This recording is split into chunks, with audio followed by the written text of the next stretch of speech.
Hello, I'm Robert Miles. Welcome to this recording of the Alignment Newsletter podcast. This is newsletter number 105, The Economic Trajectory of Humanity and What We Might Mean by Optimization, published on the 24th of June 2020 by Rohin Shah. Highlights: Modeling the Human Trajectory by David Rudman, summarized by Nicholas. This post analyzes the human trajectory from 10,000 BCE to the present and considers its implications for the future. The metric used for this is gross world product, the sum total of goods and services produced in the world over the course of a year. Looking at gross world product over this long stretch leads to a few interesting conclusions. First, until 1800, most people lived near subsistence levels. This means that growth in gross world product was primarily driven by growth in population. Since then, population growth has slowed, and gross world product per capita has increased, leading to our vastly improved quality of life today. Second, an exponential function does not fit the data well at all. In an exponential function, the time for gross world product to double would be constant. Instead, it seems to be doubling faster, which is better fit by a power law.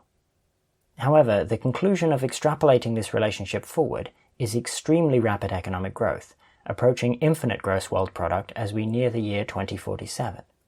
Next, Rudman creates a stochastic model in order to analyze not just the modal prediction, but also get the full distribution over how likely particular outcomes are. By fitting this to only past data, he analyzes how surprising each period of gross world product was. This finds that the Industrial Revolution and the period after it was above the 90th percentile of the model's distribution, corresponding to surprisingly fast economic growth. Analogously, the past 30 years have seen anomalously lower growth, around the 25th percentile. This suggests that the model's stochasticity does not appropriately capture the real world. While a good model can certainly be surprised by high or low growth during one period, it probably should not be consistently surprised in the same direction as happens here. In addition to looking at the data empirically, he provides a theoretical model for how this accelerating growth can occur by generalizing a standard economic model. Typically, the economic model assumes technology is a fixed input, or has a fixed rate of growth, and does not allow for production to be reinvested in technological improvements. Once reinvestment is incorporated into the model, then the economic growth rate accelerates similarly to the historical data. Nicholas's opinion: I found this paper very interesting and was quite surprised by its results. That said, I remain confused about what conclusions I should draw from it. The power law trend does seem to fit historical data very well, but the past 70 years are fit quite well by an exponential trend. Which one is relevant for predicting the future, if either, is quite unclear to me. The theoretical model proposed makes more sense to me. If technology is responsible for the growth rate, then reinvesting production in technology will cause the growth rate to be faster. I'd be curious to see data on what fraction of gross world product gets reinvested on improved technology, and how that lines up with the other trends. Rohin's opinion: I enjoyed this post. It gave me a visceral sense for what hyperbolic models with noise look like. See the blog post for this, the summary doesn't capture it. Overall, I think my takeaway is that the picture used in AI Risk of explosive growth is in fact plausible, despite how crazy it initially sounds. Of course, it won't literally diverge to infinity. We'll eventually hit some sort of limit on growth, even with just exponential growth. But this limit could be quite far beyond what we've achieved so far. Link: The Ground of Optimization by Alex Flint, summarized by Rohin. Many arguments about AI Risk depend on the notion of optimizing, but so far it has eluded a good definition. One natural approach is to say that an optimizer causes the world to have high values according to some reasonable utility function, but this seems insufficient, as then a bottle cap would be an optimizer for keeping water in the bottle, as discussed in Newsletter 22. This post provides a new definition of optimization by taking a page from Embedded Agents, from Newsletter 31, and analyzing a system as a whole instead of separating the agent and environment. An optimizing system is then one which tends to evolve towards some special configurations, called the target configuration set, when starting anywhere in some larger set of configurations, called the basin of attraction, even if the system is perturbed. For example, in gradient descent, we start with some initial guess at the parameters theta, and then continually compute loss gradients and move theta in the appropriate direction. The target configuration set is all the local minima of the loss landscape. Such a program has a very special property. While it's running, you can change the value of theta, for example via a debugger, and the program will probably still work. This is quite impressive. Certainly most programs would not work if you arbitrarily changed the value of one of the variables in the middle of execution. Thus, this is an optimizing system that is robust to perturbations in theta. Of course, it isn't robust to arbitrary perturbations. If you change any other variable in the program, it will probably stop working. In general, we can quantify how powerful an optimizing system is by how robust it is to perturbations and how small the target configuration set is. The bottle cap example is not an optimizing system because there's no broad basin of configurations from which we get to the bottle being full of water. The bottle cap doesn't cause the bottle to be full of water when it didn't start out full of water. Optimizing systems are a subset of goal-directed agentic systems, which require a separation between the optimizer and the thing being optimized. For example, a tree is certainly an optimizing system. The target is to be a fully grown tree, and it's robust to perturbations of soil quality or if you cut off a branch, etc. However, it does not seem to be a goal-directed agentic system, as it would be hard to separate into an optimizer and a thing being optimized. This does mean that we can no longer ask, what is doing the optimization in an optimizing system? This is a feature, not a bug. If you expect to always be able to answer this question, you typically get confusing results. For example, you might say that your liver is optimizing for making money, since without it you would die and fail to make money. The full post has several other examples that help make the concept clearer. Rohin's opinion. I've previously argued in newsletter 35 that we need to take generalization into account in a definition of optimization or goal-directed behavior. This definition achieves that by primarily analyzing the robustness of the optimizing system to perturbations.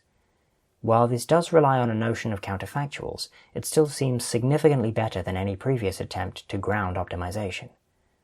I particularly like that the concept doesn't force us to have a separate agent and environment, as that distinction does seem quite leaky upon close inspection. I gave a shot at explaining several other concepts from AI alignment within this framework in a comment, and it worked quite well.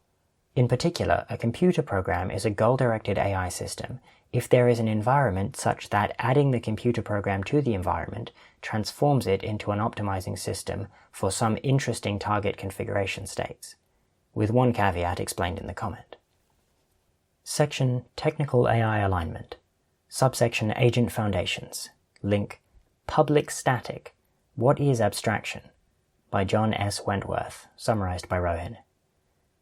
If we are to understand embedded agency, we will likely need to understand abstraction. See Newsletter 83. This post presents a view of abstraction in which we abstract a low-level territory into a high-level map that can still make reliable predictions about the territory for some set of queries, whether probabilistic or causal. For example, in an ideal gas, the low-level configuration would specify the position and velocity of every single gas particle. Nonetheless, we can create a high-level model where we keep track of things like the number of molecules, average kinetic energy of the molecules, etc., which can then be used to predict things like pressure exerted on a piston. Given a low-level territory L and a set of queries Q that we'd like to be able to answer, the minimal information high-level model stores P of Q given L for every possible Q and L. However, in practice, we don't start with a set of queries and then come up with abstractions. We instead develop crisp, concise abstractions that can answer many queries. One way we could develop such abstractions is by only keeping information that's visible far away and throwing away information that would be wiped out by noise. For example, when typing 3 plus 4 into a calculator, the exact voltages in the circuit don't affect anything more than a few microns away, except for the final result 7, which affects the broader world, for example via me seeing the answer. If we instead take a systems view of this, where we want abstractions of multiple different low-level things, then we can equivalently say that two far-away low-level things should be independent of each other when given their high-level summaries, which are supposed to be able to quantify all of their interactions. If you want to read more, you can read the abstraction sequence on the alignment forum. Rohin's opinion. I really like the concept of abstraction and think it's an important part of intelligence, so I'm glad to get better tools for understanding it. I especially like the formulation that low-level components should be independent given high-level summaries. This corresponds neatly to the principle of encapsulation in software design, which does seem to be a fairly natural and elegant description, though of course abstractions in practice will only approximately satisfy this property. Subsection Learning Human Intent. Link Safe Imitation Learning via Fast Bayesian Reward Inference from Preferences by Daniel S. Brown et al., summarized by Zach. Bayesian reward learning would allow for rigorous safety analysis when performing imitation learning. However, Bayesian reward learning methods are typically computationally expensive to use. This is because a separate MDP needs to be solved for each reward hypothesis. The main contribution of this work is a proposal for a more efficient reward evaluation scheme called Bayesian Rex. See an earlier version in Newsletter 86. It works by pre-training a low-dimensional feature encoding of the observation space, which allows reward hypotheses to be evaluated as a linear combination over the learned features. Demonstrations are ranked using pairwise preference, which is relativistic and thus conceptually easier for a human to evaluate. Using this method, sampling and evaluating reward hypotheses is extremely fast. 100,000 samples in only 5 minutes using a PC. Moreover, Bayesian Rex can be used to play Atari games by finding a most likely or mean reward hypothesis that best explains the ranked preferences, and then using that hypothesis as a reward function for the agent. A prerequisite for this is T-Rex. Zach's opinion. It's worth emphasizing that this isn't quite a pure IRL method. They use preferences over demonstrations in addition to the demonstrations themselves, and so they have more information than would be available in a pure IRL context. However, it's also worth emphasizing that, as the authors show, pixel-level features make it difficult to use IRL or Gale to learn an imitation policy, which means I wasn't expecting a pure IRL approach to work here. Conceptually, what's interesting about the Bayesian approach is that uncertainty in the reward distribution translates into confidence intervals on expected performance.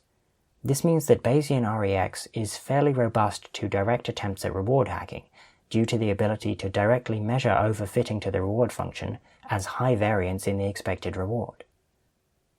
Subsection Preventing Bad Behavior. Link Avoiding Side Effects in Complex Environments by Alexander Matt Turner, Neil Ratzlaff et al., summarized by Rohin. Previously, Attainable Utility Preservation, AUP, has been used to solve some simple grid worlds. See Newsletter 39. Can we use it to avoid side effects in complex high-dimensional environments as well?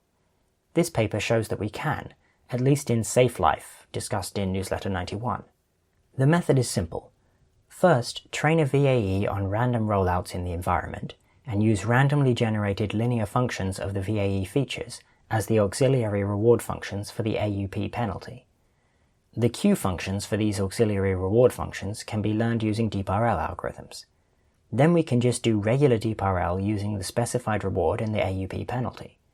It turns out that this leads to fewer side effects with just one auxiliary reward function and a VAE whose latent space is size 1. It also leads to faster learning for some reason. The authors hypothesize that this occurs because the AUP penalty is a useful shaping term, but don't know why this would be the case.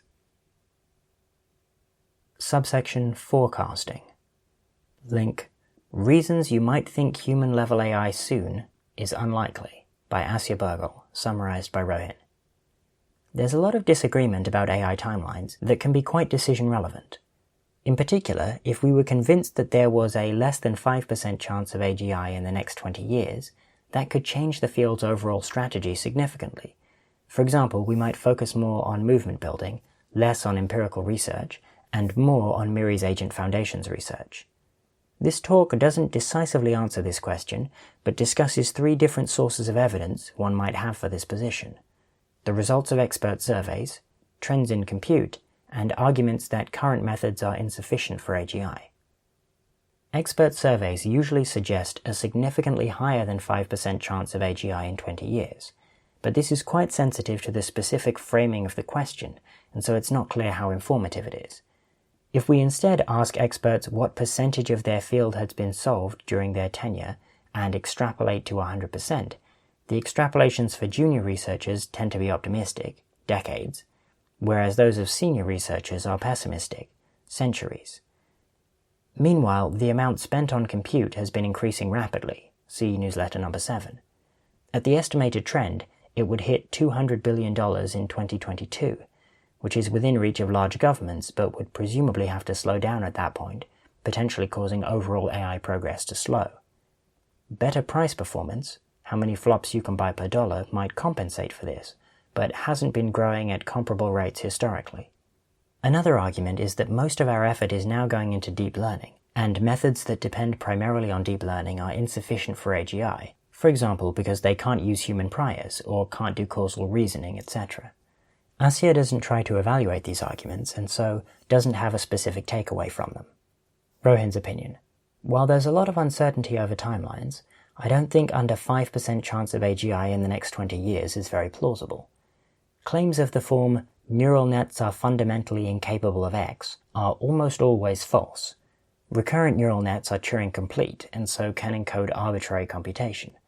Thus the real question is whether we can find the parameterization that would correspond to, for example, causal reasoning. I'm quite sympathetic to the claim that this would be very hard to do. Neural nets find the simplest way of doing the task, which usually does not involve general reasoning. Nonetheless, it seems like by having more and more complex and diverse tasks, you can get closer to general reasoning, with GPT-3 being the latest example in this trend. See newsletter 102. Of course, even then, it may be hard to reach AGI due to limits on compute. I'm not claiming that we already have general reasoning, nor that we necessarily will get it soon, just that it seems like we can't rule out the possibility that general reasoning does happen soon, at least not without a relatively sophisticated analysis of how much compute we can expect in the future, and some lower bound on how much we would need for AGI via diversity of tasks.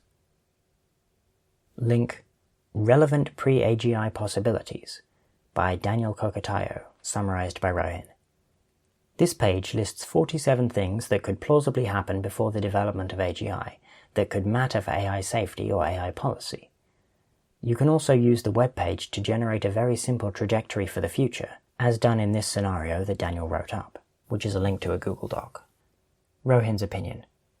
I think this sort of reasoning about the future, where you're forced into a scenario and have to reason what must have happened and draw implications, seems particularly good for ensuring that you don't get too locked into your own beliefs about the future, which will likely be too narrow. Section Miscellaneous. Link Preparing for the Talk with AI Projects by Daniel Kokotayo, summarized by Rohin. At some point in the future, it seems plausible that there will be a conversation in which people decide whether or not to deploy a potentially risky AI system. So one class of interventions to consider is interventions that make such conversations go well. This includes raising awareness about specific problems and risks, but could also include identifying people who are likely to be involved in such conversations and concerned about AI risk, and helping them prepare for such conversations through training, resources, and practice. This latter intervention hasn't been done yet. Some simple examples of potential interventions would be generating official lists of AI safety problems and solutions, which can be pointed to in such conversations, or doing practice runs of these conversations. Rohin's opinion. I certainly agree that we should be thinking about how we can convince key decision makers of the level of risk of the systems they're building, whatever that level of risk is. I think that on the current margin, it's much more likely that this is best done through better estimation and explanation of risks with AI systems, but it seems likely that the interventions laid out here will become more important in the future. Section AI Strategy and Policy. Link Medium-Term Artificial Intelligence and Society by Seth D. Baum, summarized by Rohin. Like a previously summarized paper from newsletter 90, this paper aims to find common ground between near-term and long-term priorities in medium-term concerns. This can be defined along several dimensions of an AI system: when it chronologically appears, how feasible it is to build it, how certain it is that we can build it, how capable the system is, how impactful the system is, and how urgent it is to work on it. The paper formulates and evaluates the plausibility of the medium-term AI hypothesis, that there is an intermediate time period in which AI technology and accompanying societal issues are important from both presentist and futurist perspectives. However, it does not come to a strong opinion on whether the hypothesis is true or not. This concludes Alignment Newsletter number 105. For more information, you can go to rohinshah.com/alignment-newsletter, where you can find all of the previous newsletters and also a spreadsheet of all of the papers and summaries that have ever been featured. Thank you for listening.